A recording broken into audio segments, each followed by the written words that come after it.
Today I'm going to show you how to replace your heater core in your square body truck. Let's check it out.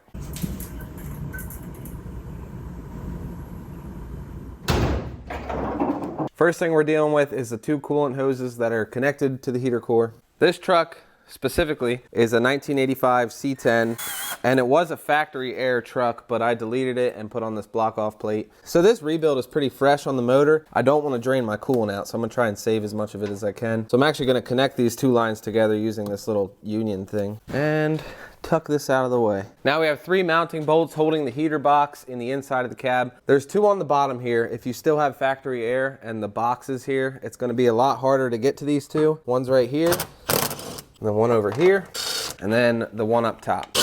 If you have a stud spinning like this one, ratcheting wrench, vice grip.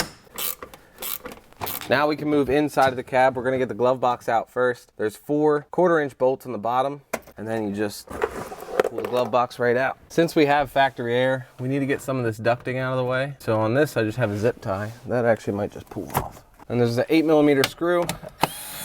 Just below that, there's 2 more 8mm. Taking all them off allows us to remove this piece of ducting. Then if you come in here, look towards the driver's side, going up to your defrost duct, there's another 8mm right here. And finally, a 10mm bolt at the very right of the box. And we should be free, kind of be able to pull this thing down and out of the way a little bit. The last thing holding it in is vacuum lines and this blend door cable. We'll take that off first. And then on the cable itself, there's a little fastener holding it on. It's like a little hat. Usually you can kind of twist these, but that one's being difficult. I'm trying not to send it flying like that. Anyway, that frees up the cable. So we should be able to pull the box out a little bit farther and kind of find where all the vacuum lines are gonna be. Easy enough. We have 2 vacuum lines on this canister. Keep track of them. Looks like just 1 over there on the driver's side canister. Hidden treasure?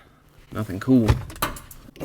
That is everything. That should allow us to pull the heater box out of the cab now. Got the heater box here on the workbench. Now, a couple things that happened. That top mounting bolt, since it was spinning, I actually wasn't able to grip it like I thought I would, so I ended up having to break it off. I think I'm gonna have to end up just doing a nut and a bolt, which kind of stinks, but this is probably the best spot for that to happen because it's right on top and it's easily accessible. Apart from that, we can start taking apart the heater box to get to the core itself. My truck actually had heat. The reason we're replacing it is mine started leaking. I noticed a pool of coolant below the passenger door, and as you can see, it's all wet under here. To get the core out, first we need to take off this bracket up here. All we have is 3 1/4-inch screws, and I marked them with a silver Sharpie so they can go back in the same spot. Then for the front here, there's 1 1/4-inch screw in each corner. The other 2 are kind of hard to see. You have to pull this little piece of gasket felt back, and there's 1 there, and there's 1 under there. You can't see it, but trust me, they're in there. Now that we got those 4 out, there's 7 more that kind of perimeter the rest of the box that need to come out. Now you might not need to take out all 7, but I'll show you why in a minute. Got all them out. We'll flip the box up. And we have this little extra blend door in here. That's part of the whole setup here. So we're gonna pop that out, take note of where it was. And then this little stud that this little blend door pivots on pulls right out. And from there, we can kind of lift this up and pull the box out a little bit. If you wanted to take this all the way out, there's some other stuff you need to disconnect, but this is enough to get at the core. Once you have this peeled back, just be easy on it. You can see, maybe, there's a strap at the back of the heater core, and then 1 at the front with 1/4-inch bolts. Back one only has 1, right there, and then 2 up front. And you know what? That might be enough to get this thing out of here. There's the old one. Take our new one, set it right back on in there. This back one's kind of spring-loaded, so you gotta push on it a little bit. And there we have it. There's some residual coolant, and we'll get our button back up. Now, to realign this other blend door with the pivot here, it's actually flat on one side. You can actually watch it go down through here, and then once it's at the bottom, you just spin it around so you find that flat spot, and it should drop right in. And we'll reattach our cable or threaded thing. Slap all these screws back in quick. Cable bracket, and even if you didn't mark it, you can kind of see the dirt of where it used to be. And that is it. Let's get this thing back in the truck. Reinstall should be pretty straightforward. I got all the vacuum lines hooked up already. From here, we just need to lift it into place, and then the studs should find their holes, and then obviously the 2 holes there for the heater core itself. Another thing I did was zip tie all these wires and vacuum lines up out of the way a little bit, so it would make getting this thing up in here a little bit easier. There we go. See if we can get this 10mm screw started, kind of hold everything up. I got the blend door cable reattached, and I got everything bolted up and tightened.